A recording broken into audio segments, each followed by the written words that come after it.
Bonjour Fabien, Bonjour Morgane. merci beaucoup d'être avec nous aujourd'hui. Peut-être pour Avec notre plaisir. audience, est-ce que tu peux t'introduire et nous dire ce que tu fais chez Dassault Aviation? Oui, bien sûr, je suis à la direction des projets du système d'information et j'ai en charge tout le portefeuille de projets qui concerne de la prévente, la vente et la prévente, le support des avions, que ce soit civil ou militaire. D'accord, super.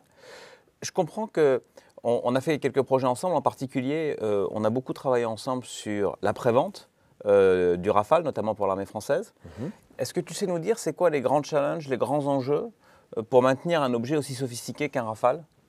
Ah ben, en fait, l'indicateur principal de cette activité-là, c'est le niveau de disponibilité de la flotte, avec l'armée française typiquement, qui est contractuelle.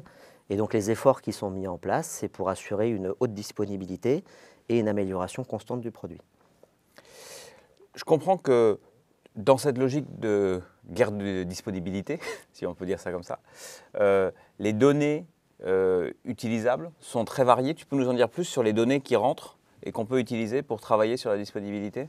Oui, alors on a la chance, en plus des données de conception ou des données de production dont on dispose nous en tant que fabricant, eh bien, on récupère également toutes les données d'usage de notre client français.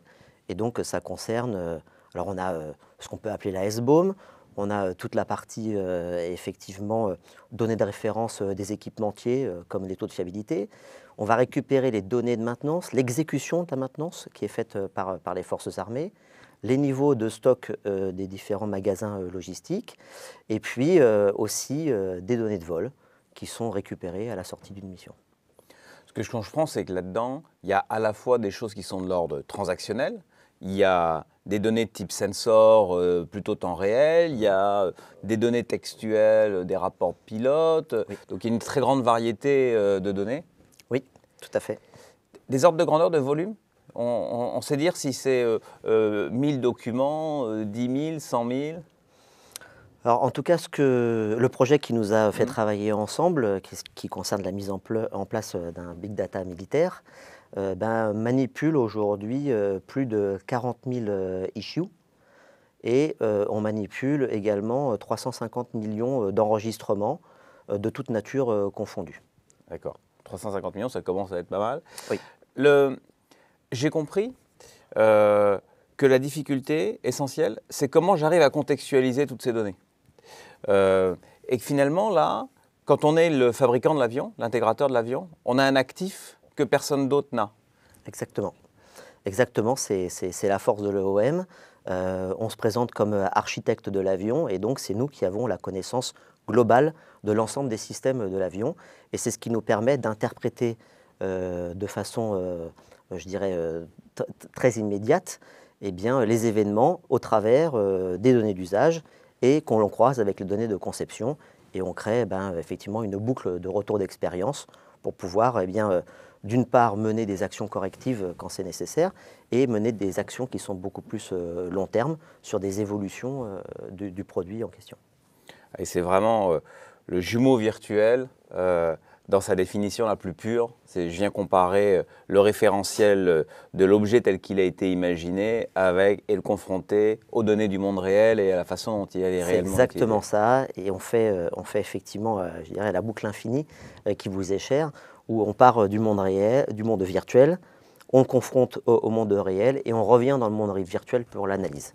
Ce qui nous manque peut-être, c'est l'étape suivante qui consiste à partir de ces données, à resimuler des évolutions pour pouvoir réinjecter au préalable dans le monde réel. Ah oui, effectivement. Là, tu viens vraiment confronter le monde génératif avec les sciences, Ouais. modeling et simulation, avec le monde de l'observation et l'intelligence artificielle qu'on peut appliquer sur les données du monde réel. Tu as fait un commentaire sur les espaces-temps. J'ai compris que c'était une particularité. C'est dans votre métier, vous devez gérer différents espaces-temps. C'est-à-dire quand un avion est en panne ou immobilisé, vous avez quelques minutes ou quelques heures pour qu'il reparte. Et puis en même temps, vous devez apprendre pour comment faire le prochain avion ou la prochaine génération dans 10 ans et que vous gérez différents espaces-temps. Oui, oui, exactement. Alors, la plateforme Big Data dont on dispose aujourd'hui nous permet de faire toutes les analyses froides, je dirais, qui sont nécessaires.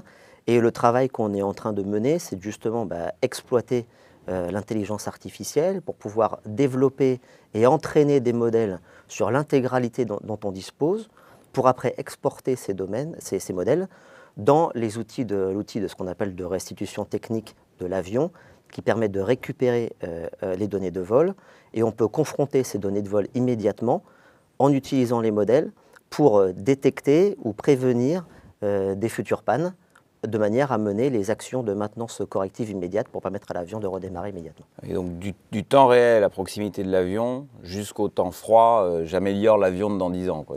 Exactement. Ouais, génial. Autre chose que tu as envie de partager avec nous aujourd'hui ? En fait, on a réussi à mettre en place, dans le cadre de ce projet, une vraie dynamique entre nos équipes. Et c'est une vraie force aujourd'hui comme accélérateur de développement de la solution. Merci pour ce commentaire. On est très fiers de contribuer à la disponibilité du Rafale avec nos technologies. Et on est très heureux que le jumeau virtuel d'expérience qui permet de combiner à la fois les données du monde virtuel, les données d'ingénierie, les 20 ans d'histoire d'une certaine façon du Rafale, avec les données du monde réel, quasi temps réel. C'est ce qu'on vient de voir. Merci beaucoup Fabien pour ton temps. Merci Morgane, à bientôt.